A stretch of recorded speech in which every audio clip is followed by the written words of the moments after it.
Passive, Wrath of the Abyss. When Dyrroth gains enough rage from his attacks, he will enhance his first and second skills with the power of the Abyss. Dyrroth releases a Circle Strike after every 2 basic attacks, dealing damage to enemies in range and regenerating HP based on the damage dealt. Circle Strike hits also reduce the cooldown of his first and second skills. First skill, Burst Strike.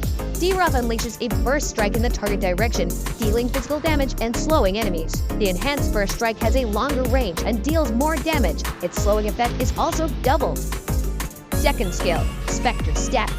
Dyrroth dashes in a target direction and stops when he hits an enemy target, dealing damage to the enemy. His second skill can be used again to release a Fatal Strike on the target enemy, dealing damage and reducing the target's physical defense for a short time. With the enhanced Spectre Step, the Fatal Strike deals more damage to the enemy with extra slow effects and physical defense reduction. Ultimate, Abyssive Strike. With Dyrroth's ultimate, he quickly charges up and deals a powerful blow, dealing a fixed amount of damage plus a percentage of the target's lost HP to enemies along the way, and slows them for a short time. In the laning phase, Dyrroth can use his second skill to close in on the enemy and cast it again to lower their physical defense. He can then follow up with his basic attacks and first skill to poke them.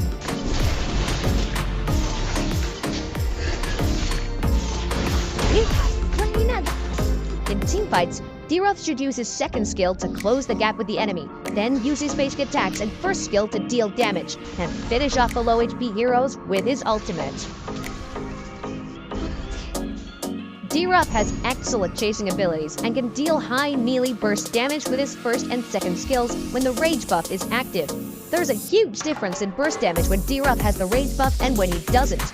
Therefore, good rage buff management is the key to playing Dyrroth well.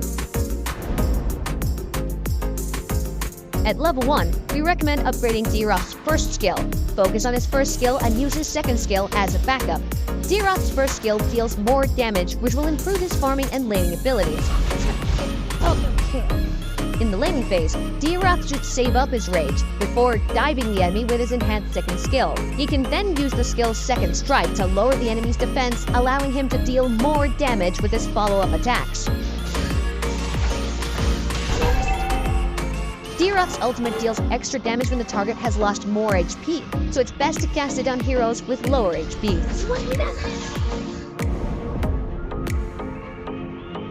War Axe is Dyrroth's core piece of equipment that will further lower enemies' defense if combined with his second skill. In the mid to late game, Dyrroth can continue to build equipment like Hunter Strike or Blade of the Head Disease for more defense reduction, or switch to defensive equipment to improve his survivability. We recommend the Vengeance Battle spell for Dyrroth. Since Dyrroth can play as an EXP lane hero, Vengeance can provide the extra survivability and laning power he needs.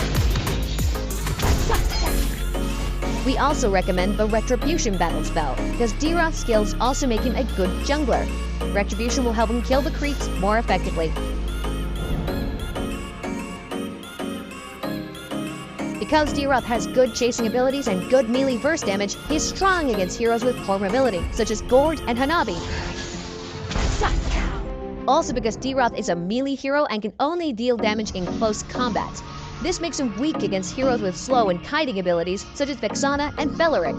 Dyrroth's high melee burst damage works best with heroes with single target CC, such as Franco and Kaja.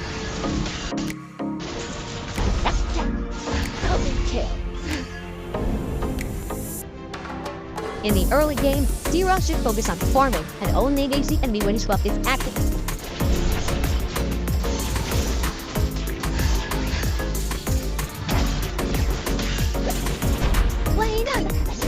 In teamfights in mid to late games, Dyrroth should look for opportunities to dive on enemy back row heroes using his first and second skills to deal damage. Dyrroth's ultimate has a longer cast time, so it's better to use it right after enemy heroes have cast their dash or blink.